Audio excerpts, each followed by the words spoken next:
Bonsoir à tous, j'espère que vous allez bien. Désolé pour ce long silence, nous reprenons les activités et ce soir nous allons parler de l'accident vasculaire cérébral qui autrefois était l'apanage du sujet âgé, mais on remarque de plus en plus des cas d'AVC qui surviennent chez des sujets jeunes.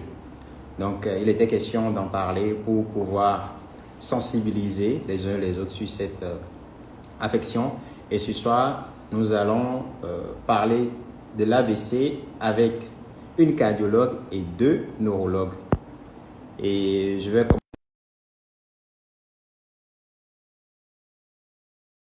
avec nous, Marina.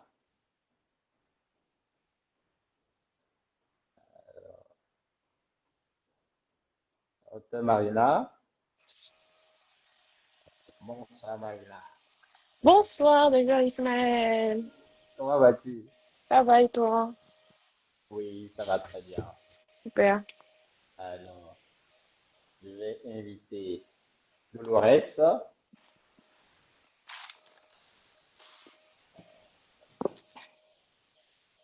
Est-ce que Dolores est avec nous?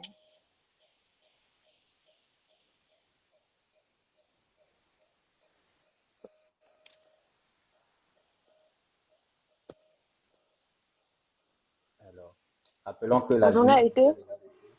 Oui, ça va, ça s'est bien passé. Cette Et de chaleur. ton côté, Ça et va. la chaleur, on s'adapte, on Pardon. n'a pas le choix.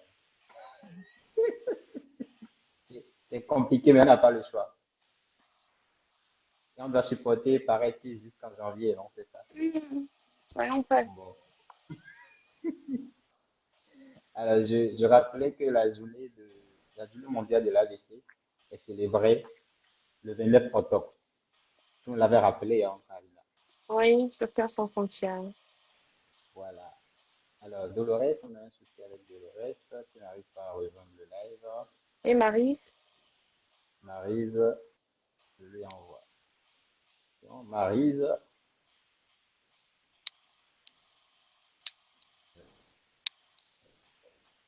il y a Marise qui est là.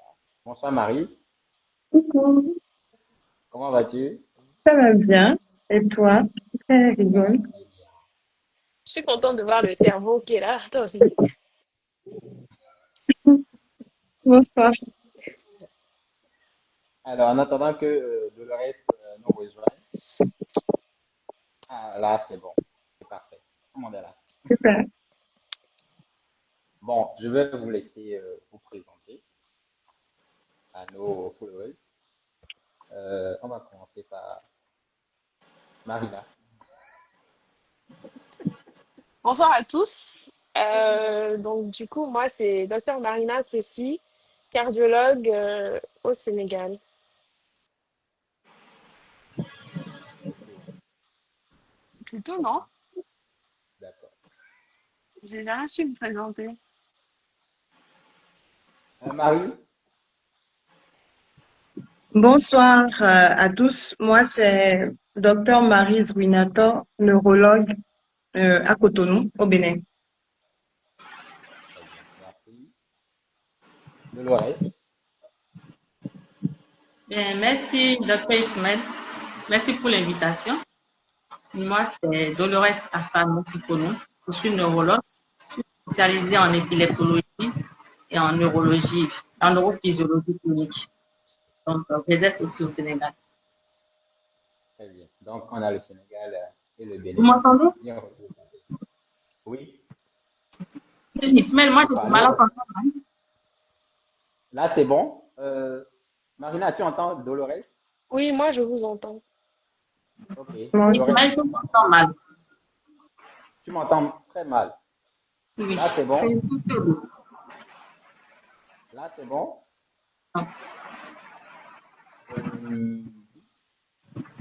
Euh, Maris, tu m'entends normalement, très bien. Oui. Bon, on Dolores, continue alors. Peut-être que si vous m'entendez, c'est là, tu pas mieux. m'entends, Dolores. Oui. Merci. Tu as un téléphone qui est connecté à côté de toi, c'est ça? Pardon? Tu as un téléphone qui est connecté à côté, c'est ça? Non, non, non, non. Non. Mais toi, tu m'entends, non? Toi, tu m'entends bien. Ok, Moi, je c'est parti. t'entends. D'accord, on peut Yousha continuer. aussi signale qu'on nous entend. Bonsoir Yousha. Alors, nous allons commencer par Maryse. Qu'est-ce qu'un accident vasculaire cérébral? Ah, Ismaël, c'est moins fort que les autres. A dit, c'est juste... Je C'est vous bon? entends parler.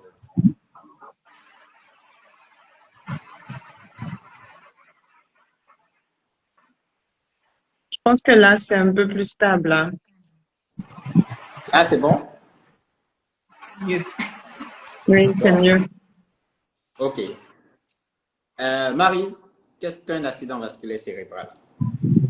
Alors, d'accord. Alors, déjà, ce que je vais faire, c'est que je vais traduire le sigle parce que on dit beaucoup AVC, AVC, mais c'est ça qui est l'accident vasculaire cérébral. D'accord? Et je vais utiliser les gros termes médicaux. Après, je vais vous faire une petite traduction. D'accord? Si en neurologie, on dira que c'est un déficit de survenue brutale. Donc, en gros, ce qu'il faut retenir, c'est que c'est toute incapacité ou faiblesse d'un membre ou de plusieurs membres de survenue brutale, pour être très simple. Accident vasculaire cérébral, ça veut dire qu'il y a un déficit C'est ça, c'est qu'il y a un déficit. Et la deuxième chose, c'est que c'est brutal. Les deux composantes sont importantes. de survenue brutale. Alors, Marina, combien de types d'AVC distingue-t-on? Donc, on distingue deux types d'AVC principalement. On a l'AVC ischémique. On parle d'AVC ischémique lorsque, en fait, on a un caillot qui bouffe une artère du cerveau, donc une artère cérébrale. C'est l'AVC le plus fréquent. Et ensuite, on a l'AVC hémorragique. C'est lorsque, par contre, l'artère saigne. Donc, on a une artère qui est en train de saigner et on a un saignement dans le cerveau. Et là, on parle de l'AVC hémorragique. Donc, Dolores, tu vas nous dire un peu voilà, la différence entre ces deux types. Donc, AVC, elle a expliqué un peu, mais tu vas rentrer plus point de vue de la neuro. Donc, AVC ischémique et AVC hémorragique. D'accord. Alors, dans les AVC ischémiques, comme Marina l'a dit, un caillot de sang qui va se former et qui va boucher une artère du cerveau. Alors, ce qui se passe, c'est que la partie qui suit, c'est que la partie qui normalement doit irriguer le cerveau sera privée de sang. Et donc, cette privation en oxygène et en nutrition va faire qu'on aura des signes neurologiques. Il peut s'agir des troubles du langage, des troubles de la marche, une difficulté à bouger un membre ou à bouger carrément la moitié du corps. Alors, donc, dans les AVC ischémiques, nous avons deux types. Nous avons parlé d'un caillot de sang. Soit le caillot, il va se dissoudre spontanément et rapidement. On parle d'un accident ischémique transitoire. En ce cas, les signes neurologiques vont disparaître et sans laisser de séquelles. Et lorsque l'artère reste bouchée, les signes neurologiques vont persister. Le dommage au niveau du cerveau sera irréversible. On va parler d'un accident ischémique constitué. En ce qui concerne les AVC hémorragiques, comme elle a dit, c'est une rupture en fait d'un vaisseau, d'une artère principalement, donc qui va laisser écouler du sang. Cette rupture peut se faire soit dans le cerveau, on parlera d'une hémorragie cérébrale, ou ça va se faire autour du cerveau, plus précisément autour des méninges. On parlera d'une hémorragie méningique. Je ne sais pas si c'est déjà clair, sinon j'ai fait un schéma pour pouvoir mieux expliquer. C'est une analogie. Hein. Je ne sais pas si vous voyez. Voilà. Oui. C'est une analogie, c'est-à-dire ici, sur ce schéma-là, nous avons un robinet, nous avons un type d'arrosage et nous avons le jardin qu'on veut arroser.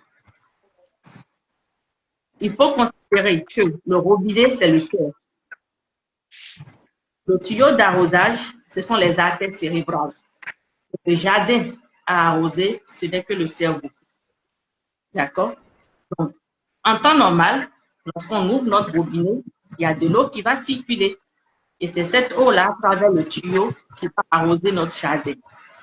Lorsque nous avons un AVC ischémique, ce qui se passe, nous avons dit que c'est un caillot de sang qui va se former. Donc, du sang coagulé qui va se former au niveau de l'artère qui représente le tuyau ici.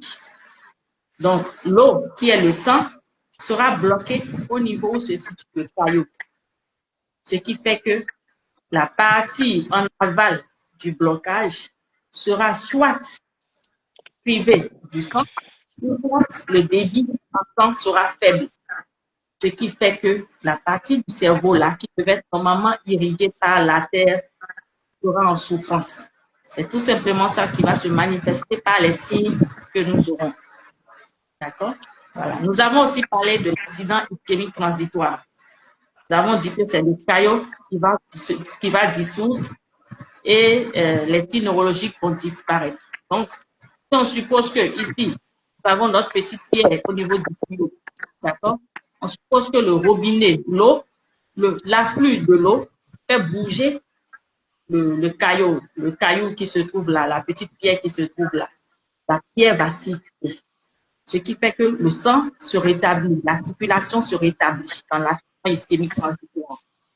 Mais comme je l'ai dit, c'est que le caillot va se déplacer.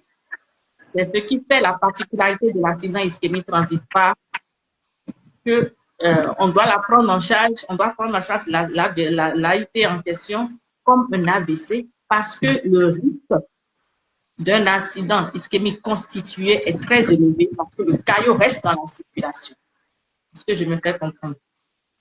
Voilà. Donc, lorsque nous venons dans le cas de l'AVC hémorragique, c'est toujours notre même schéma, à la différence que ici, le tuyau, sous le tuyau, on aura une brèche.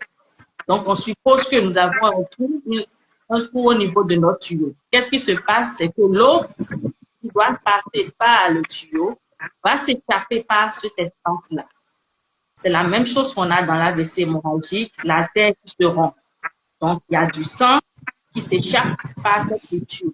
Et c'est l'inondation de ce sang, en fait, dans le cerveau qui entraîne les manifestations neurologiques qu'on voit dans l'AVC hémorragique.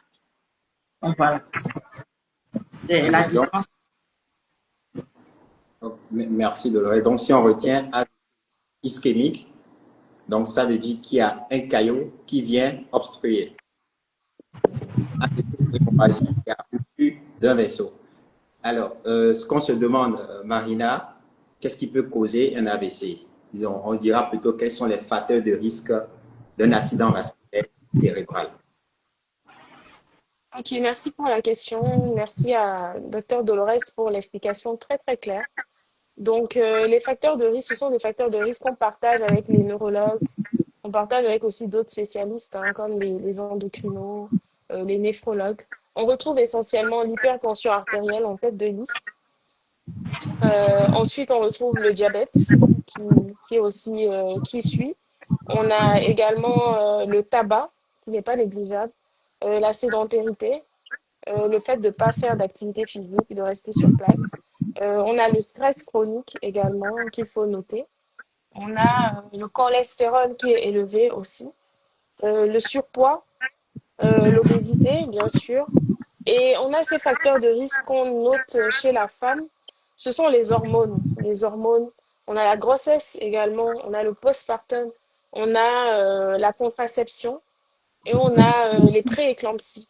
Donc, moi, quand même, chaque fois que je reçois des femmes jeunes, je m'attelle à demander ces nouveaux facteurs de risque qu'on a longtemps négligés, mais qui font quand même partie de la vie cardiovasculaire de nos patientes. Donc, voilà un peu ce que j'avais à dire dessus. Donc, merci Marina. Maryse, alors, comment reconnaît-on un AVC? On a parlé de qu'est-ce qui pourrait être les facteurs de risque. Maintenant, comment reconnaître un AVC? Merci pour la question. Alors, il y a beaucoup de signes et on pourrait partir dans tous les sens, mais je vais faire très simple en me basant sur un petit sigle que les neurologues ont développé. C'est un sigle qui est connu en anglais et aussi en français. En anglais, c'est FAST et en français, c'est vite. Donc, je vais vous donner la version française. Donc, le vite, c'est V pour le visage. Donc, vous allez remarquer une déformation au niveau du visage. Le plus fréquent, c'est la bouche. Donc, la bouche va se retrouver déviée d'un côté. D'accord. Maryse, Là, oui, c'est bon? les visages, et puis après, on n'a plus entendu la suite. OK, d'accord. V pour visage. Oui, Donc, comme je disais, d'accord. Là, c'est bon. oui. V, visage. Mhm. Donc, on aura une déformation au niveau du visage, précisément de la bouche. Donc, la bouche sera déviée d'un côté. Le I, c'est pour incapacité. Alors, incapacité à soulever ou le pied. Donc, là, on est à I. Le T, c'est pour trouble de la parole. Donc, ce qui peut arriver comme signe aussi, c'est une difficulté à parler ou une incapacité totale à parler. Donc, on est à T, il reste E. E, c'est pour extrême urgence. C'est que dès que vous remarquez un de ces signes, le temps est compté. À partir de ce moment, le temps est compté. Vous avez 4h30, en gros. Tout ce qu'il faut retenir, c'est que si vous voyez l'un de ces signes ou les trois ensemble, sachez que l'horloge a commencé à tourner. À part ces signes, vous pouvez avoir des céphalées, donc vraiment des maux de tête qui persistent. Un autre signe qui est très important, c'est une vision floue sur un œil qui passe très rapidement. Jusque-là, je récapitule. Visage, Oui. Visage, V, visage, I, incapacité à bouger un membre, que ce soit le bras ou le pied. Le T, c'est pour le parler, le langage. Donc, soit la personne parle très difficilement ou bien il n'arrive plus du tout à parler. Et le E, extrême urgence. S'il y a un de ces trois signes, le temps est compté et il faut en même temps se mettre en route pour l'hôpital pour voir le spécialiste. merci Maryse. Alors, vite. Donc, extrême urgence, le temps est compté. Marina, Dolores plutôt. Qu'est-ce qu'il faut faire? Quelles sont les attitudes à adopter? Quels sont les réflexes à adopter quand on suspecte un AVC chez une personne? Puisque le temps est compté, qu'est-ce qu'il faut faire avant de l'acheminer à l'hôpital à l'instant? Effectivement, le temps est compté, il faut courir. Au Qu'est-ce moment où on qu'il commence ne faut pas faire aussi, Dolores? Qu'est-ce qu'il ne faut pas faire? Alors, on va voir, c'est même bien, on va commencer par là. Ce qu'il faut surtout pas faire, c'est relever le patient pour le faire asseoir. Il faut plutôt le laisser allongé en position latérale de sécurité, c'est-à-dire on le met sur le côté. Il ne faut surtout pas donner à boire aux malades, ni à manger. Il faut chercher à savoir l'heure exacte des signes. Donc, il faut se renseigner à quelle heure exactement les signes ont commencé. Paris l'a dit, 4h30, on va en reparler. Et après, il faut alerter le SAMU rapidement en appelant le 1515 dans notre cas.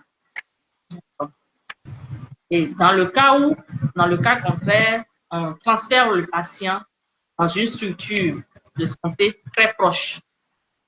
Il est important aussi de signaler que lorsque les symptômes disparaissent pendant le trajet ou même avant le transport, il faut quand même transférer le patient. Parce que nous avons parlé de l'AIT tout à l'heure, qui peut après donner l'AVC, ça reste une urgence. Donc, lorsque les symptômes disparaissent, on réfère le patient quand même rapidement dans une structure de santé proche. Donc, ce qu'il faut faire, ce qu'il ne faut pas faire déjà, ne pas boire, ne pas donner à manger. mettre la personne en décubitus latéral gauche, c'est-à-dire sur le côté, et appeler le 15-15 si c'est le Sénégal. Et Marie, un numéro d'urgence au Bénin.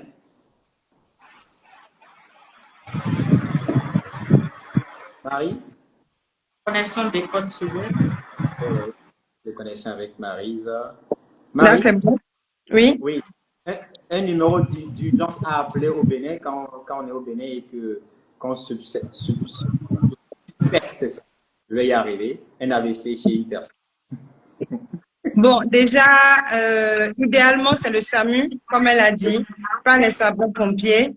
Idéalement, c'est le SAMU. Alors, on a le 17 pour police secours. Pour le SAMU, c'est le 01 90 deux fois 30 02. On va mettre ça après au niveau du replay pour que les numéros à appeler en cas d'urgence. Et il y a une question, je veux Maryse, puisque tu as la parole. Il y a Yehousha qui demande, il y a des gens qui ont à la tête et qui sentent aussi une incapacité à bouger un membre. Est-ce que c'est aussi une forme d'AVC ou c'est différent? Ok, alors ça dépend. Je réponds à la question. Le SAMU est toujours payant au Bénin. Pour le moment, oui. Ok. Je pense qu'il y a 2 cas où c'est pas payant, mais en tout cas, dans le cas à domicile et tout, c'est toujours payant. Donc, le temps est passé et ce qu'il faut faire, c'est peut-être la prévention. Marina nous a parlé des facteurs de risque. Alors, nous allons parler de la prévention, comment prévenir l'accident vasculaire cérébral. C'est moi? Oui, Marina? Oui. Maryse. Ah, c'est Maryse. Marina aime trop en affaire. Non, c'est Marie. Tu vois, j'ai pas Marie. entendu la suite. Ça a bugué à un moment. Maryse plutôt. Maryse. D'accord. Comment prévenir les AVC? Essentiellement, il faut agir sur les facteurs de risque. Il faut agir sur les facteurs de risque. Et donc, premièrement, c'est l'hygiène de vie.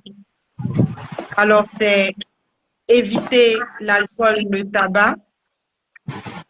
Déjà, c'est avoir de meilleures habitudes alimentaires. Donc, pas trop de sel, pas trop de sucre, pas trop d'huile. Il faut avoir une activité sportive de n'importe quel type. Ça peut être la marche, la natation. Si vous marchez, il faut faire 30 minutes, mais au moins 3 fois par semaine ou 45 minutes 2 fois, à peu près. Tout ça, c'est pour maintenir un poids santé. D'accord? Le deuxième point important, c'est d'avoir un bon suivi médical. Surtout si vous avez déjà 40 ans, à partir de 40 ans, il faut un très bon suivi médical. Au moins une fois par an, vous devez faire tout votre bilan de facteurs de risque cardiaque, donc une petite biologie, faire un rendez-vous chez le cardiologue, au moins une fois par an. Donc, si vraiment vous arrivez à agir sur tous ces points que j'ai cités, vous pouvez vraiment réduire de plus de 50% le risque de faire un AVC. Donc, pour résumer, je vais commencer par le dernier point. Donc, un bilan annuel Oui. À partir de 40 ans. Oui. Et deuxième facteur, donc la sédentarité, lutter contre la sédentarité, donc pratiquer une activité physique de façon régulière. Et le troisième point, c'est tout ce qui est alimentaire. L'alcool. Oui, l'alcool, le tabac. Manger moins gras. C'est ça. Là, tu as ajouté quelque chose, c'est ça? Les questions, on va les prendre à la fin, n'est-ce pas? Je vois Nélia qui a ajouté des questions. Il y a Yehousha qui nous bombarde là. La pédiatre. Elle pense à Et ses Aïcha, enfants, c'est il n'y a pas normal. de... Bon, on va prendre les questions d'ici peu. Et D'accord. Marina, quel rôle joue le cardiologue dans la prise en charge de l'AVC? Donc, le rôle du cardiologue, il faut dire que, comme disait Dr Dolores, le cœur et le cerveau sont liés. Donc, il va falloir. Je pense que quand le cardiologue rentre en jeu, c'est pour éviter une récidive, en fait, de l'AVC. Donc, c'est dans le cadre de la prévention secondaire. Et c'est également pour chercher une cause à l'AVC qui est survenu. Donc, parmi les causes, il peut par exemple s'agir d'un trouble du rythme rapide qui est irrégulier, qu'on appelle généralement la F1, c'est la fibrillation atriale. Le terme est gros, mais en gros, c'est pour dire que votre cœur bouge un peu en désordre, si je peux dire ça comme ça. Et lorsque le cœur a cette condition, ça favorise la formation de caillots. Et ces caillots étant dans le cœur, bah, ils peuvent arroser votre cerveau, comme a montré Dr Dolores. Et donc là, le cardiologue rentre en jeu pour pouvoir dépister et voir si le patient qui a eu un AVC fait des épisodes de fibrillation permanente ou alors paroxystique. Des fois, c'est juste un épisode comme ça qu'on arrive à choper et du coup, on peut se permettre de démarrer une thérapie. Donc également, c'est pour voir si le patient est hypertendu, est-ce que c'est une hypertension qui est contrôlée ou pas, sachant que les hypertensions artérielles qui sont non contrôlées vont fragiliser les artères. Et quand on parle des artères, il faut savoir que ces artères de tout votre organisme, que ce soit le cerveau, que ce soit les reins, que ce soit vos membres inférieurs, donc les artères qui vont au niveau des pieds, des jambes. Également, une autre chose, ce serait chercher des malformations cardiaques. On a des malformations cardiaques comme le foramen ovale perméable, qui est un gros terme aussi. Mais en gros, c'est une pathologie, bah, une malformation que certains peuvent avoir. C'est pas tout le monde qui l'a et c'est pas tous les foramen ovales perméables qui permettent un passage d'un caillot d'une cavité à une autre qui peut aller dans le cerveau. Mais quand on fait le bilan des AVC, c'est ce genre de malformation que l'on recherche. Il y a des patients qui tout simplement aussi ont des cardiopathies emboligènes, donc c'est-à-dire des cardiopathies, des maladies cardiaques qu'ils ignorent et qui peuvent obstruer une artère au niveau du cerveau. Et voilà, le cardiologue va se servir de ces outils, à savoir l'électrocardiogramme, l'échographie cardiaque, encore le Holter ECG, afin de chercher ces différents facteurs, ces différentes pathologies qui peuvent expliquer ici que notre patient a fait un AVC. Donc, grosso modo, c'est ça. Le cardio intervient pour correction, contrôle des facteurs de risque. Et Voilà. Et éviter les récidives. c'est ça, excellent. Ouais. Et il y a Ocha qui te demande, ça veut dire quoi Ça veut dire quoi? Paroxystique. par En gros, c'est quelque chose qui est présent et qui après disparaît. Donc, très par bien. exemple, je peux voir un patient qui a fait un trouble du rythme, là, et quand je lui fais le CG, peut-être même pas 2 heures après, bah, le trouble du rythme est parti. Ou alors, quand je le revois le lendemain, il a plus le trouble du rythme. Donc, c'est vraiment quelque chose de passager. D'accord. Maryse, quels sont les moyens thérapeutiques dont vous disposez au Bénin Hmm. pour la prise en charge d'un AVC? Dis-nous Ouais. tout. Bon, en tout cas, heureusement, on a beaucoup évolué. On a beaucoup évolué sur la prise en charge, donc ça, c'est une bonne nouvelle pour les patients. Alors déjà, euh, on va dire qu'il y a la phase aiguë et il y a la phase juste après. La phase aiguë, c'est la phase qui est juste dans la période où vous faites l'AVC. Donc déjà, le l'examen de préférence pour le neurologue, c'est quand même une IRM cérébrale. Donc, je suppose que vous faites votre IRM cérébrale, on confirme vraiment le type d'AVC que vous avez. C'est des patients qu'il faut hospitaliser immédiatement dans euh, une unité de soins intensifs neurovasculaires. D'accord? Et là-bas, il y a deux possibilités. Comme les filles l'ont dit plus tôt, donc docteur Marina et Dolores, il y a les AVC ischémiques et les AVC hémorragiques. Et dans chacun des cas, la prise en charge est différente. Je vais profiter juste avant de vous expliquer pour attirer l'attention. Il faut savoir que le médicament que nous mettons dans l'AVC ischémique est délétère pour celui qui a fait l'AVC hémorragique. Et pendant un moment, sur les réseaux et un peu à la radio, il y avait une propagande ou bien une information qui circulait que dès que vous avez fait un déficit, il faut prendre de l'aspirine avant même de venir à l'hôpital. C'est dangereux parce que si la personne a fait un AVC hémorragique, vous allez aggraver son problème. Donc, le médicament qu'on donne dans l'AVC ischémique, si vous le donnez à quelqu'un qui a un AVC hémorragique, vous lui faites du tort, vous aggravez ce qu'il a. D'accord? Maintenant, donc, je reviens à la thérapeutique. Dans l'AVC ischémique, c'est vraiment le chrono. Comme je vous parlais des 4h30, le patient doit être idéalement vu dans les 4h30, le diagnostic doit être posé pour nous permettre de mettre le traitement idéal dans l'AVC ischémique qui est la thrombolyse. Donc, si vous,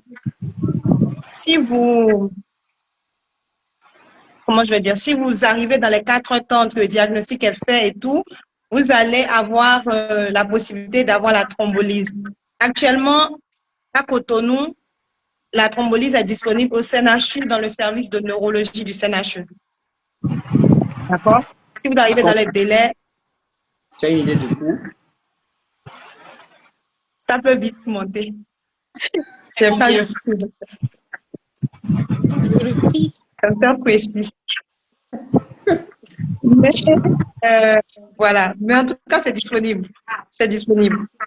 À part ça, si c'est dans le cas de l'AVC hémorragique, tout ce qu'on va faire, c'est de faire descendre la tension artérielle.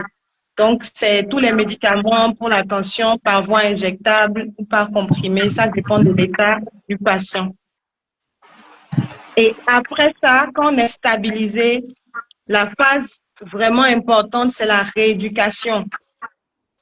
C'est la rééducation et c'est aussi très important pour la récupération du patient. Et ça se fait dans les services de kinésithérapie ou dans des services de médecine physique et de réadaptation. Alors, le service de médecine physique et de réadaptation, le plus grand que nous avons, c'est aussi au CNHU. Ils ont même des hospitalisations pour les patients qui sont trop atteints pour leur permettre de récupérer un peu avant de retourner à la maison parce que c'est difficile. On en parlera sûrement un peu plus tard.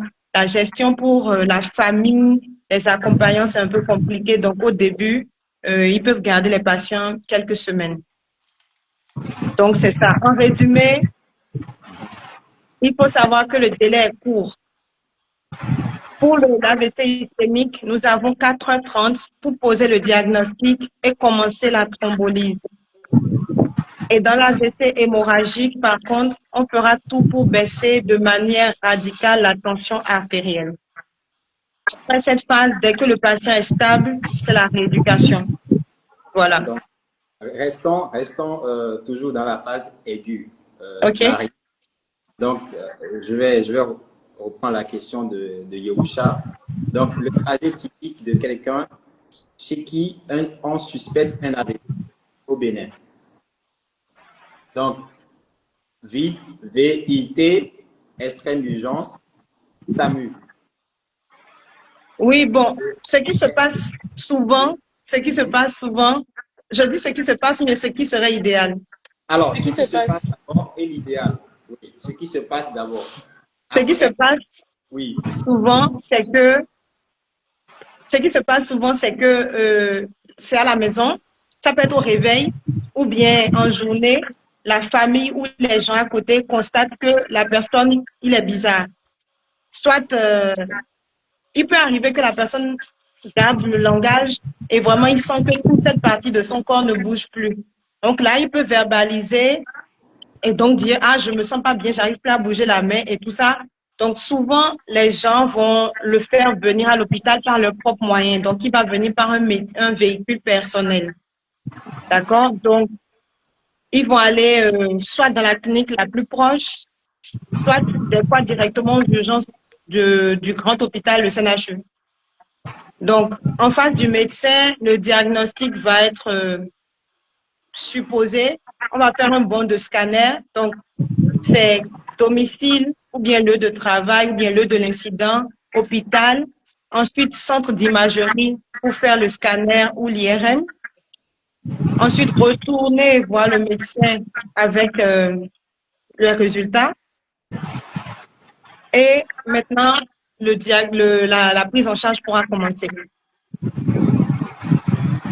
Est-ce qu'on arrive à faire tout ça en 4h30? Non, c'est vraiment notre problème parce que le problème est l'une des raisons pour lesquelles moi j'ai été très motivée pour venir faire ce live avec tout le monde. C'est que les signes ne sont pas beaucoup connus. On n'a pas beaucoup vulgarisé les signes. Les gens ne sont pas très informés. Ils ne savent pas. Ils ne savent pas toutes les possibilités qu'il y a, qui s'offrent à eux. Donc, c'est ça. Donc, souvent, les 4h30, c'est rare. On n'arrive pas encore. Mais de plus en plus, vu qu'on en parle, on a quelques personnes qui arrivent dans les délais. Alors, pour le scanner, Oui. actuellement, dans Cotonou, on a facilement 10 scanners, hein, que ce soit en public ou en privé. Donc, on n'a plus trop le problème du scanner. Donc, C'est disponible. Oui. On peut en avoir, on peut faire un scanner en urgence à Cotonou. Oui, mademoiselle, madame.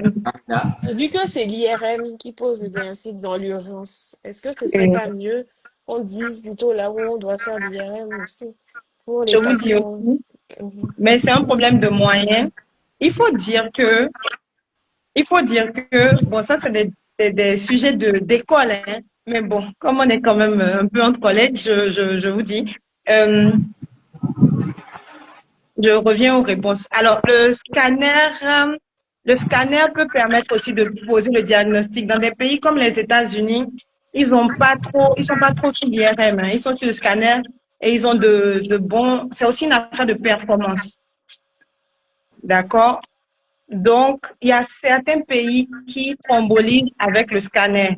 Mais nous sommes sur des écoles françaises et sur l'école française, nous passons sur l'IRM. Okay. Mais en effet, l'idéal, c'est que à la phase aiguë, nous fassions l'IRM. Et actuellement, à Cotonou, nous avons 3 appareils à IRM. Donc, vous pouvez trouver l'IRM au Centre hospitalier international de Calavi, au CNHU, et en privé aussi, on a une IRM. Et Marie, je vais continuer à te poser des questions. Ouais, je vois qu'il y a beaucoup de questions. Je lis plein de questions. Oui. À 2h du matin, peut-on avoir une IRM avec une interprétation à Cotonou, quel que soit le centre? Hein? Non, alors, quel que soit le centre, je peux pas dire, mais je sais que au Centre hospitalier international de Calavi, vous l'aurez. Et je pense que le CNHU a aussi actuellement, je pense que c'est déjà disponible. En tout cas, jusqu'à récemment, je sais que tout était mis en œuvre pour qu'on ait du 24h/24 aussi au CNHU. Vraiment récemment. Donc, je pense que ça doit être finalisé là. Mais je peux affirmer qu'au Centre hospitalier international, sur du 24h/24, vous l'aurez. Ok. D'accord. Et on va quitter le Bénin. On vient au Sénégal. Marina. On laisse Marie souffler un peu avant de revenir. Marina.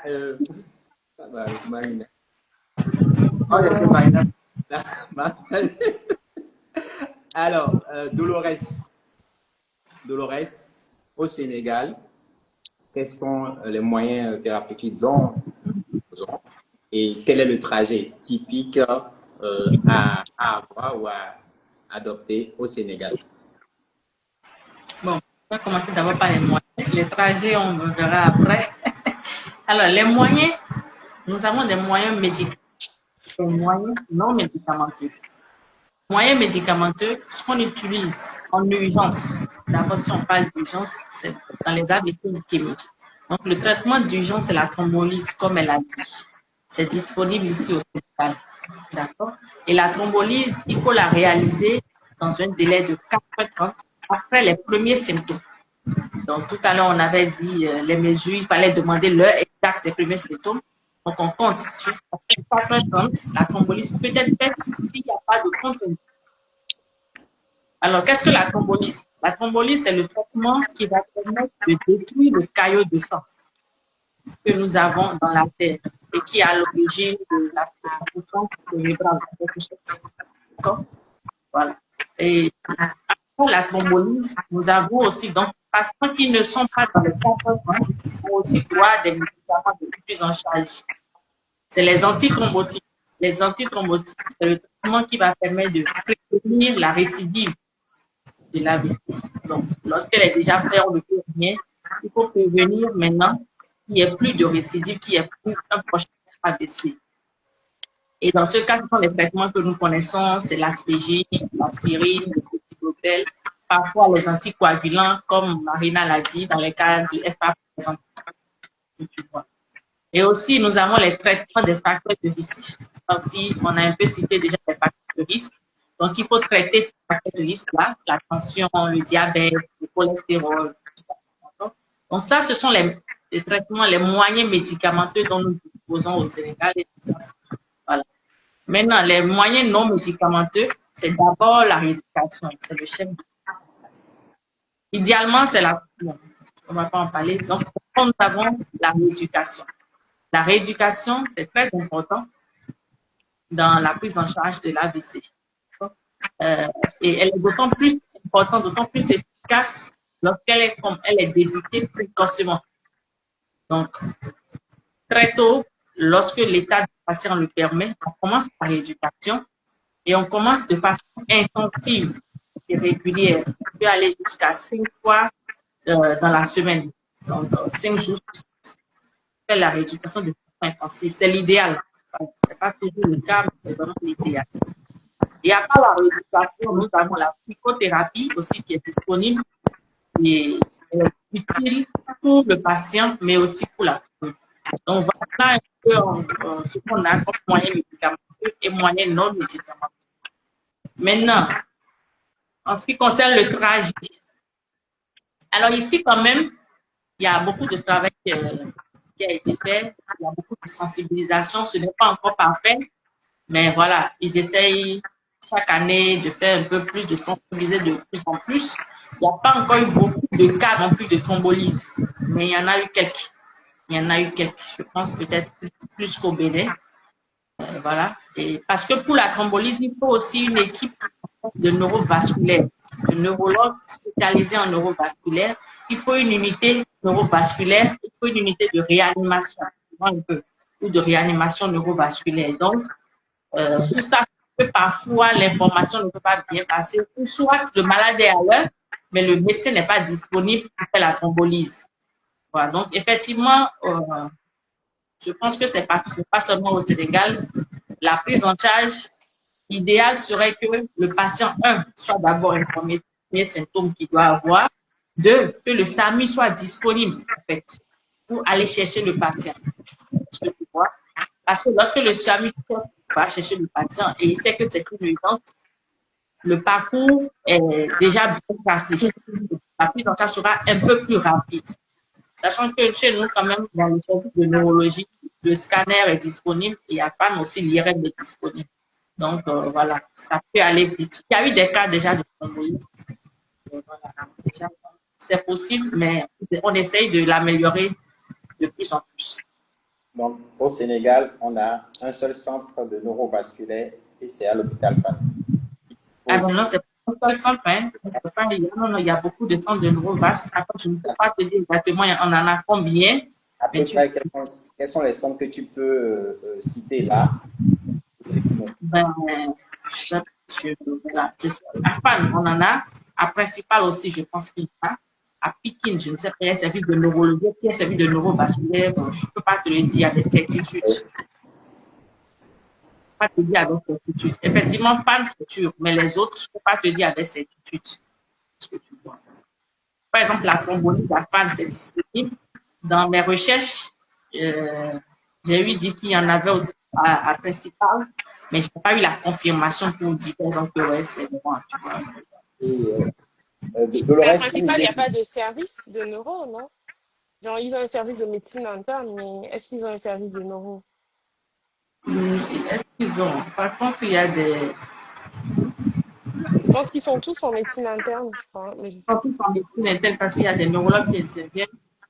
ouais. Je pense que des neurologues là-bas, mais après, je ne maîtrise pas, je ne pourrais pas te dire exactement. Je sais qu'ils font la thrombolyse avec les radiologues aussi interventionnels à Principal. Et après, je sais pas si Dans les cas de cardiologie, des pathologies cardiologiques, ils font la thrombolyse. C'est pour ça que je disais, j'ai eu quelques informations, mais avec la certitude que dans les AVC, est-ce que ça se fait? Voilà, je ne sais pas. Moi, les AVC à Principal, franchement, j'ai pas encore entendu.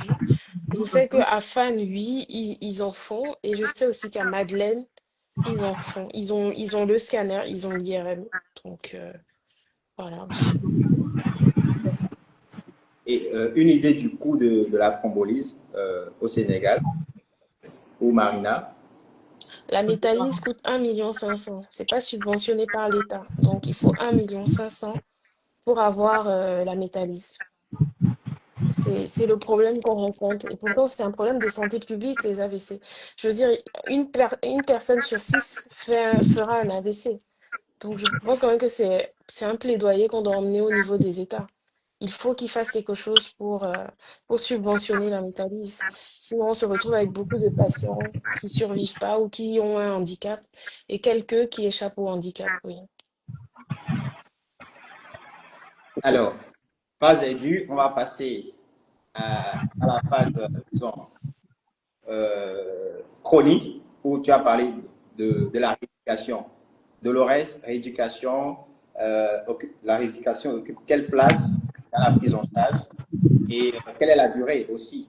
Quelle est la durée en moyenne de la rééducation en cas d'AVC? D'accord. Ok.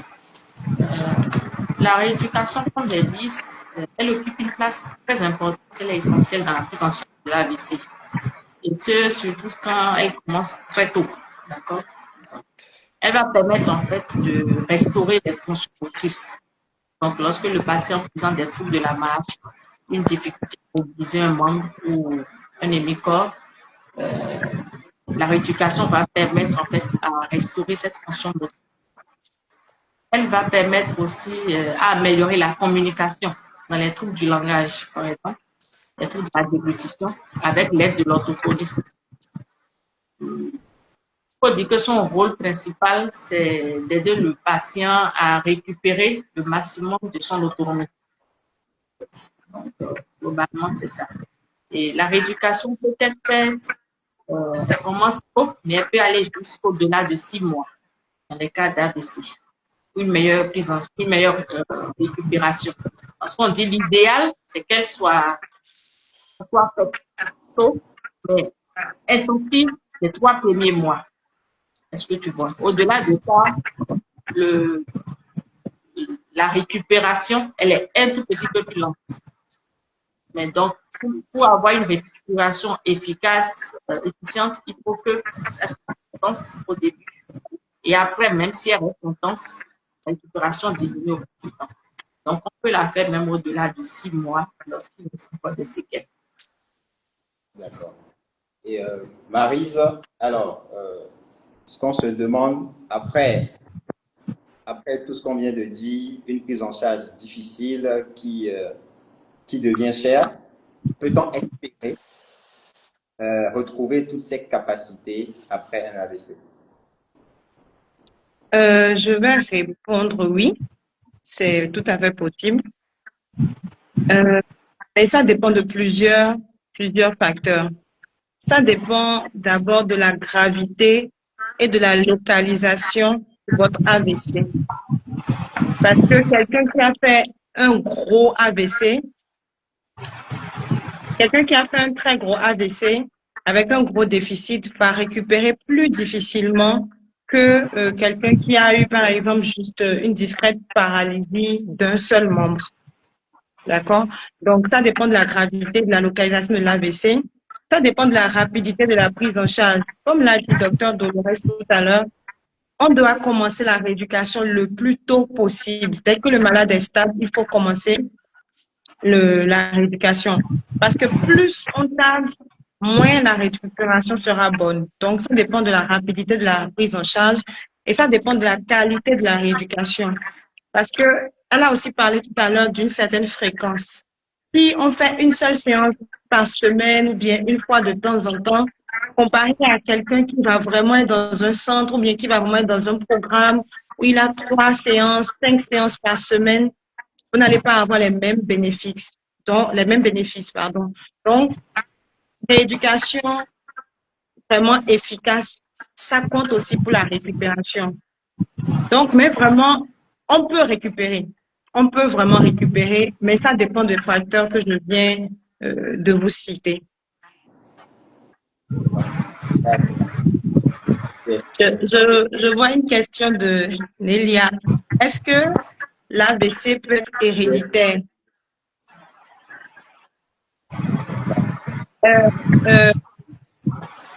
On va pas dire l'AVC en vrai, mais les facteurs de risque. Parce que l'AVC est dû à plusieurs facteurs de risque. Donc, certains facteurs de risque sont héréditaires.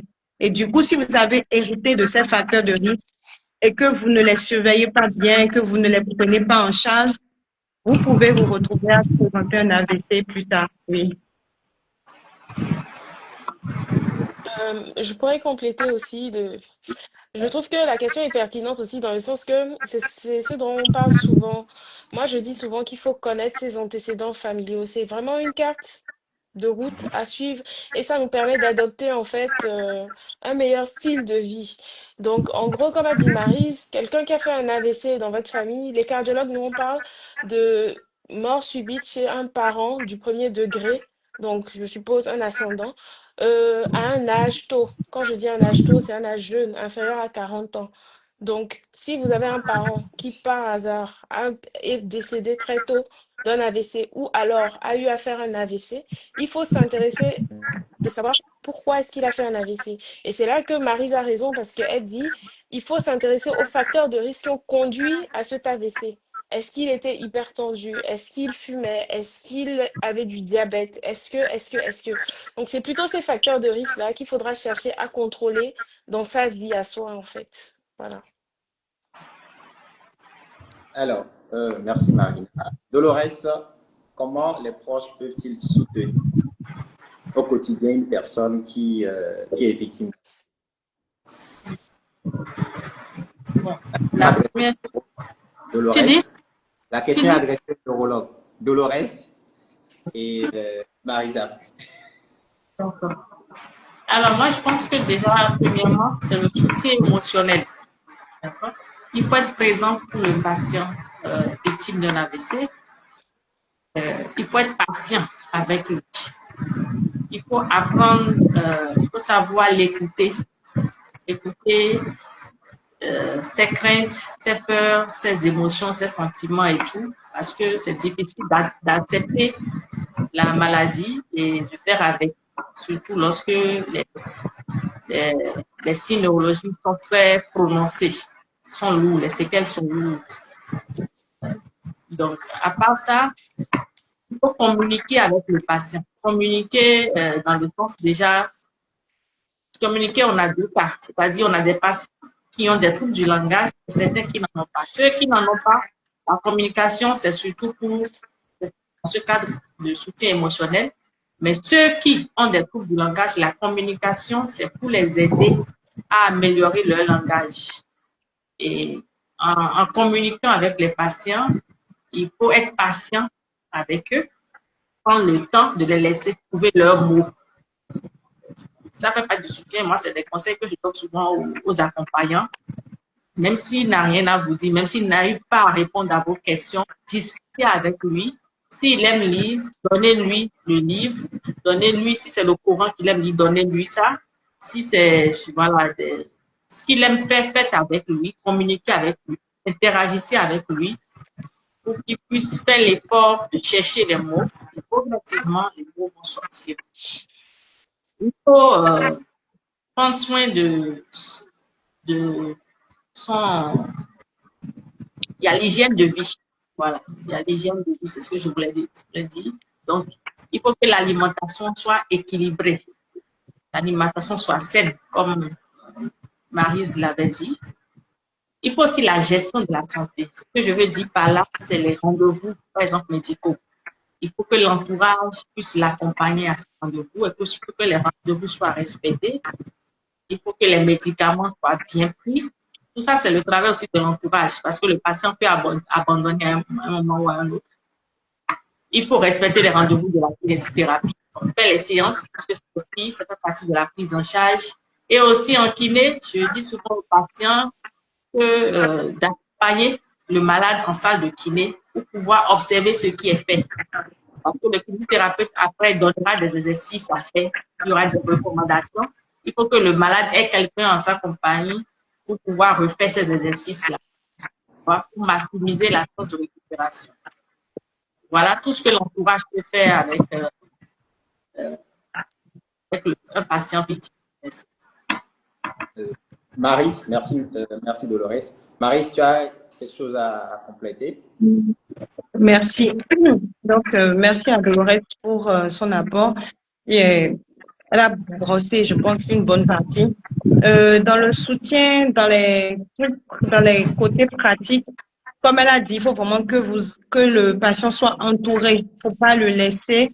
Il faut vraiment l'entourer et il faut l'aider à se mobiliser. Et dans les tâches quotidiennes, prendre son bain et tout ça, il faut vraiment savoir gérer. Et l'aider à se mobiliser, ça rejoint ce que Dr Dolores disait, c'est d'aller en rééducation avec lui, ne pas rester à la porte. Il faut y aller à l'intérieur, voir avec le kiné les exercices qu'il fait. Et même si le kiné oubliait, lui demander, ah, mais qu'est-ce qu'on va faire à la maison jusqu'au prochain rendez-vous pour pouvoir maintenir un certain niveau de mobilisation. D'accord? Il faut encourager la rééducation parce que les patients se découragent. Je ne sais pas s'il y a des gens parmi vous qui sont déjà allés en rééducation. C'est très dur. C'est très difficile. Donc, il ne faut pas juste lui dire, on fait tout. Et puis, toi-même, tu ne peux pas participer. Il faut vraiment vous mettre dans la peau de la personne. C'est très, très dur. Donc, il faut l'encourager, le motiver, lui dire non, je sais que c'est pas facile, mais on va faire pour aujourd'hui déjà. Demain, on va voir. Essayer de négocier. Pour quelqu'un qui était totalement indépendant, qui vivait sa vie et qui se retrouve à être dépendant, qui doit même montrer sa nudité à ses enfants ou à une belle-sœur ou à une belle-fille pour le laver, c'est très rabaissant, c'est difficile. Donc, il va être capricieux. Il va pas être d'humeur. Il va rejeter tout ce que vous dites, mais c'est à vous d'être patient, encore une fois, de vraiment être patient et de gérer avec lui. Voilà. Donc, deuxième chose aussi qui est importante qu'on oublie sous nos cieux, c'est vrai que c'est d'aménager le logement. Dans les autres pays, ils ont des ergothérapeutes, de ces genres de spécialistes qui vont venir au domicile et qui vont adapter le domicile aux patients, qui vont lui faire peut-être un manche pour quand il va à la douche. On va bouger des meubles pour lui faciliter le passage et tout. Même si nous, on n'a pas ça chez nous pour le moment, il faut que nous-mêmes, nous essayons de faire des choses, de voir le trajet qu'il utilise souvent pour quitter la chambre, pour venir au salon, par exemple. Donc, de bouger tout ce qui peut le déranger sur le trajet, de l'aider, d'aménager un fauteuil où il est bien assis. Tout ça, c'est important. Ça va lui permettre de se sentir un peu bien dans son corps qui ne reconnaît déjà pas trop. Merci Maryse. Alors, on va prendre une question. Alors, je vais reprendre. Il y a eu beaucoup de questions.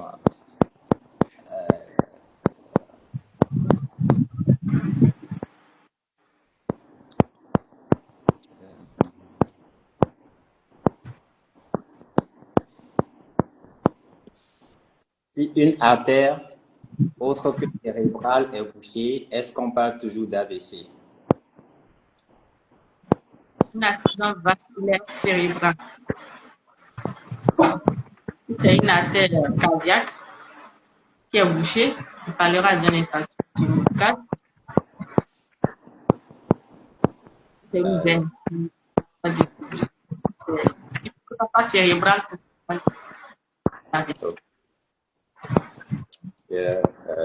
Voilà, pouvez-vous, ça c'est Yusha, hein, pouvez-vous expliquer aussi pourquoi les enfants qui n'ont pas ou peu de facteurs de risque peuvent faire des AVC?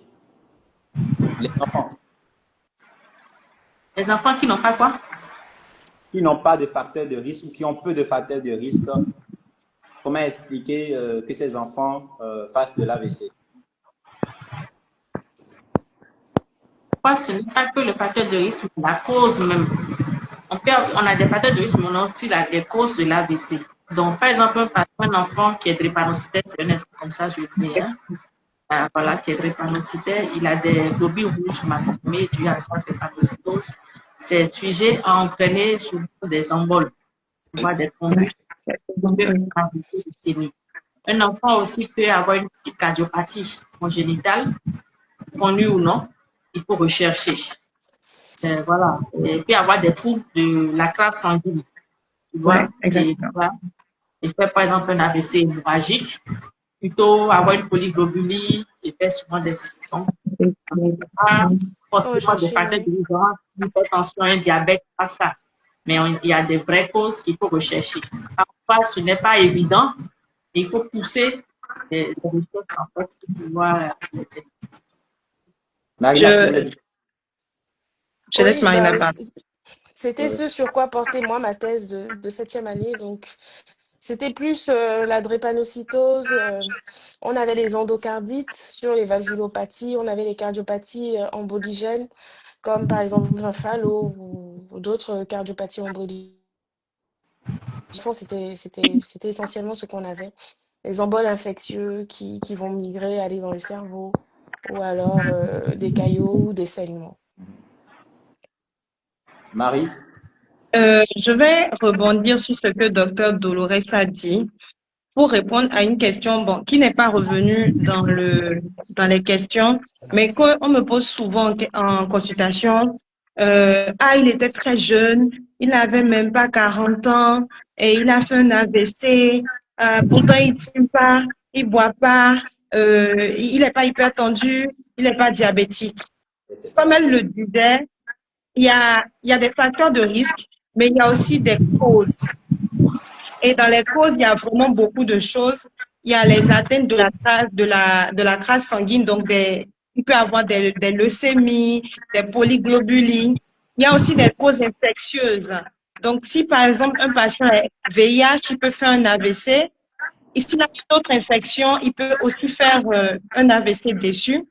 Donc, ce n'est pas seulement les causes qu'on connaît, parce qu'il y a l'AVC du sujet jeune et il y a aussi l'AVC des personnes âgées. Donc, avant, c'était beaucoup de personnes âgées et vraiment, c'était ça qui était plus connu. Mais il faut savoir que chez le sujet jeune, il y a aussi beaucoup d'autres choses qui peuvent donner des AVC. Je ne vais pas me lancer dans ça, mais j'ai cité quelques exemples pour que vous voyez, même la syphilis. Donc, il y a des infections, même des infections sexuellement transmissibles qui, à long terme, peuvent peuvent faire grandir le risque de faire un AVC ischémique. Donc, voilà. Souvent, les sujets jeunes, c'est ce genre de causes qui les emportent. Donc, il faut vraiment rechercher ces causes-là et ne pas tomber dans l'irrationnel. Où ça pousse. Alors, Maryse, quelle est l'espérance de vie après un AVC? Pour moi, je pense que la question est un peu dure, hein. Mais c'est un peu compliqué pour moi de répondre. Je pense qu'il n'y a pas une valeur exacte. Je ne sais pas, peut-être que Dolores a d'autres informations. Ça dépend vraiment de la personne. Ça dépend de ses facteurs de risque. Parce que, par exemple, quelqu'un qui a juste un seul facteur de risque et qui essaie de tout faire pour le contrôler, a une meilleure expérience de vie que quelqu'un qui a 2, 3, genre qui est hyper tendu, diabétique, obèse, c'est Coronavirus. toujours plus compliqué. Marina, quelle hygiène de vie conseillez-vous pour éviter l'AVC? Mon mari est revenu dessus, hein. Moi, je pense que tout est à portée de main. C'est nos assiettes. Moins de sel, moins de sucre, moins d'huile, les fruits, les légumes. Manger moins de produits transformés. On mange énormément de produits transformés. Donc, je dirais que tout passe par les assiettes, déjà, pour commencer. Deuxièmement, c'est bouger. On le répétera jamais assez. Bougeons. Un cardiologue du sport célèbre disait, la chaise tue. Moi, j'ajouterais en Afrique, la natte tue.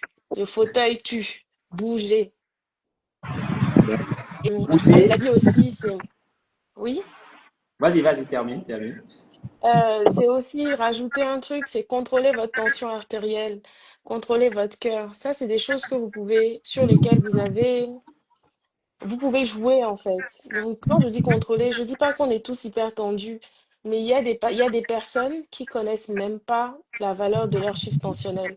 Et pour moi, ça, c'est quand même grave parce que si tu connaissais, tu saurais quand il y a quelque chose qui ne va pas.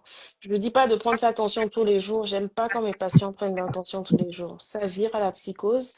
Mais je trouve que une fois, même une fois par an, connaître ces chiffres, c'est bien et ça te permet de savoir où est-ce que tu vas réellement. Donc oui, un check-up annuel, c'est intéressant. Connaître ces chiffres, avoir son tensiomètre à la maison. Moi, je pense que toutes les maisons devraient avoir un tensiomètre à la maison. Et lorsqu'on a des facteurs de risque familiaux, vraiment s'y mettre encore plus, s'impliquer encore plus pour améliorer son style de vie. Donc moi, je dirais ça grosso modo. Voilà. Pour préserver votre cœur et votre... Arrêtez le tabac. C'est ça. Arrêtez Il y le a tabac. C'est beaucoup. même pas La arrêter. Toutes chicha, ces formes. Voilà. Ah, Moi, je suis la très chicha. radicale. toutes ces Arrêtez formes, le arrêtez. tabac, toutes ces formes, comme dit Marie, Oui. chicha, le vapo, machin, le truc électronique. Arrêtez. Moi, dans mon quartier, c'est le gardien qui utilise la cigarette électronique. Donc, c'est tellement accessible. Arrêtez. Alors, la rééducation. La rééducation prend combien de temps? Je pense que le reste, tu en as parlé tout à l'heure. Non? Alors, le scanner est-il possible sans ordonnance médicale? Non, non, non, Le non. scanner n'est pas possible sans consultation préalable. Ouais. Une prescription. Alors, est-ce courant que certains traitements pour l'AVC provoquent des hallucinations ou c'est une des conséquences de l'AVC? C'est possible. Bon, c'est bon, vraiment, Vas-y. c'est ça. Pardon? Dolores, vas-y. Ah, C'est moi. Tu demandes si c'est... Oui. Est-ce courant, c'est Nelly qui demande, est-ce courant que certains traitements d'AVC provoquent des hallucinations? Non, ce n'est pas courant. Après, ça dépend des facteurs. Genre, par exemple, s'il y a une autre raison, s'il y a un autre traitement particulier, mis pour une cause, après, on ne peut pas le savoir, tu vois. Parce que un patient peut faire un AVC, mais avoir aussi d'autres pathologies associées, comme on l'a dit. Et donc, peut-être pour une pathologie particulière, on a mis un traitement qui est hallucinogène pour l'interrogation. Mais pour l'AVC, c'est-à-dire, on sait couramment déjà que dans les AVC ischémiques, c'est soit les antithrombotiques qu'on met comme traitement de fond, anticoagulants ou aspégiques, c'est le risque hallucinogène n'est pas élevé. C'est pas des effets secondaires courants. Ce que tu vois. Les antihypertensions aussi ne donnent pas. Ce sont les traitements fréquents qu'on met. Par exemple, dans la visite hémorragique, la première chose, c'est de traiter l'hypertension artérielle scientifique. Voilà. Ce ne sont pas des traitements qui sont hallucinogènes. Par contre, l'AVC même, selon le type de l'AVC, le siège de l'AVC, on peut avoir des troubles psychologiques, des troubles psychiatriques, des délits, de l'hallucination et tout. Donc ça, c'est en fonction du de la Mais ça, localisation de l'AVC.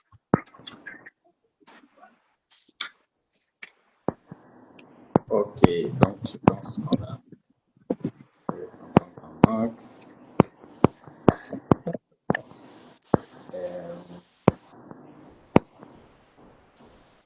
Les trajets en ZEM tuent aussi.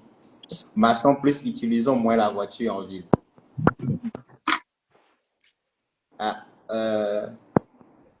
Ah, gracias. Aujourd'hui, même les légumes sont bourrés de pesticides. Pouvons-nous vraiment dire que nous mangeons sain?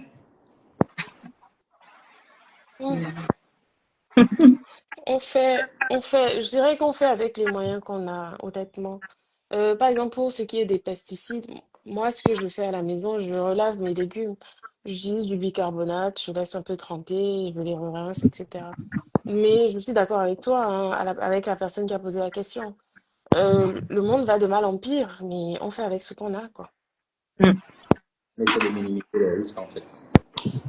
C'est ça. Marina, on reste toujours avec toi. SOPK, endométriose, les pilules ostroprogestatives augmentent le risque d'AVC chez la femme. C'est tous les pays. Oui, bah, c'est ce que je disais tout à l'heure, c'est ces nouveaux facteurs de risque sur lesquels on se focalise un peu plus maintenant. C'est les hormones. Donc, quand on dit hormones, c'est tout ça, c'est le SOPK, l'endométriose, la pilule et tous les contraceptifs ostroprogestatifs qu'on utilise. Mais bon, comme je dis, je sais pas comment expliquer, mais euh, c'est limiter les dégâts, c'est vraiment patient dépendant.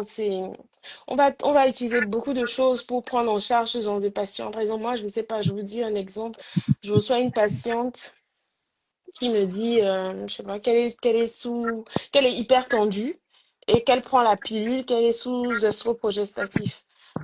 Bien avant que, par exemple, je dis pas qu'elle aura un AVC, mais juste ça, je vais lui demander de changer sa contraception. Donc c'est pour ça que je dis, c'est des facteurs de risque sur lesquels il faut les signaler aux médecins. Il faut que les médecins maintenant apprennent à le demander parce que ça compte dans l'histoire. Mais c'est des choses vraiment avec lesquelles on essaye de jouer au cas par cas, quoi. Je dirais ça comme ça. Ouais. Mais clairement que la femme et ses facteurs de risque représentent réellement un facteur non négligeable. Alors, je pense on a passé en revue toutes les questions. Merci beaucoup. Merci à tous ceux qui ont participé. Marina, Dolores, Marie. Je vais vous laisser un dernier tour pour un mot de fin. Maryse.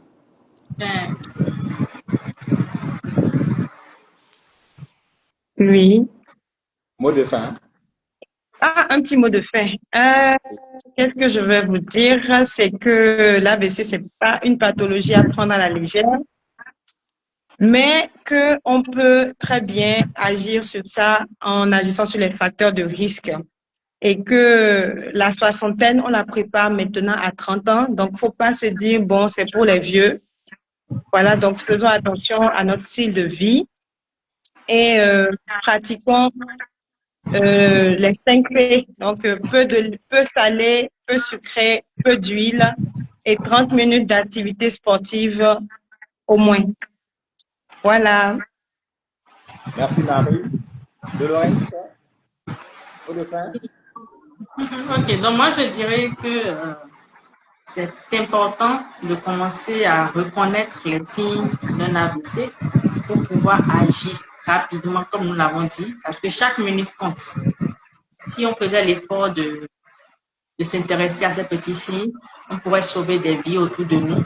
Ou pourquoi pas, on ne sait jamais, ça pourrait aussi nous arriver. Et voilà, il faut faire attention à soi. Mais merci, Dr. Ismaël, pour l'invitation aussi. Ce fut un plaisir de partager ce moment d'échange scientifique avec vous, chers consoeurs. Merci Dolores. Alors, ce live a été initié par notre cardiologue Marina, que je remercie pour m'avoir sorti des vacances. Et c'est un plaisir d'avoir présenter ce live avec vous. Vraiment, c'était très intéressant. Et je vais laisser Marina pour son mot de fin avant de fermer la session. Du coup, moi, je pense que je rejoins mes deux collègues. Déjà, merci à tous. C'était un plaisir vraiment d'échanger avec vous. Et ce que je voudrais dire à l'endroit de nous tous, parce que même moi, je m'inclus dans la population, c'est prenons soin de nous, prenons soin de notre cœur, c'est prendre soin de notre cerveau. Apprendre à reconnaître les signes, c'est pour porter assistance à quelqu'un qui va présenter ce cas plus tard. Et il faut que chacun de nous puisse savoir ce qu'il y a à faire actuellement. C'est pour ça qu'on a tenu à actualiser, à avoir des numéros de téléphone ou appeler des endroits à référencer. Et c'est parce que chacun de nous ici a probablement des parents pour lesquels on n'aimerait vraiment pas qu'ils se retrouvent dans cette situation parce que comme vous avez vu, les conséquences sont quand même lourdes. Maryse l'a dit, c'est possible de s'en sortir. Mais on est, comme dit docteur Yusha souvent, la santé est un luxe en Afrique. Donc je pense qu'il vaut mieux prévenir en amont. Et la prévention, je vous le dis tout le temps sur Cœur sans frontières, c'est la prévention primaire qui est d'abord la première chose à faire. Donc, améliorer son style de vie, comme a dit Maryse. Bouger, bouger, bouger. C'est difficile, hein. Même moi, c'est difficile, mais il faut qu'on le fasse. Obligez vos parents à bouger, obligez votre entourage à bouger. Et ça s'apprend dès l'enfance, comme disait Yusha. C'est voir aussi avec vos enfants, bouger avec eux, obligez-les pour que ça devienne un style de vie, pour que ça devienne une routine. Et voilà, c'est ce que moi j'aurais à ajouter. Et n'oubliez pas vos assiettes. Tout se trouve dans vos assiettes. Notre premier médicament, ce sont les aliments. Voilà. Merci beaucoup à Pour tous. préserver votre cœur et votre cerveau, prenez soin de votre Oui, petite digestive. Merci, merci à tous ceux qui nous ont suivis. Marina, merci. Dolores, merci. Maryse, merci pour votre disponibilité. Et n'oubliez pas de vous abonner que Sans Frontières. Et ce live sera enregistré et partagé sur les différentes pages. Et puis, n'hésitez pas à suivre et on va mettre les numéros qu'il faut contacter en cas d'urgence dès que vous pensez à un AVC chez une personne. Et de vous, je vous dis à très bientôt. J'ai fini mes vacances. Hein. Merci Marina. Je reviens et puis voilà. en force, le président des lives. Merci. Allez, Au excellente soirée à revoir. tous. Et à Bonne Au revoir à soirée. tous. Au revoir et ciao. merci. Ciao.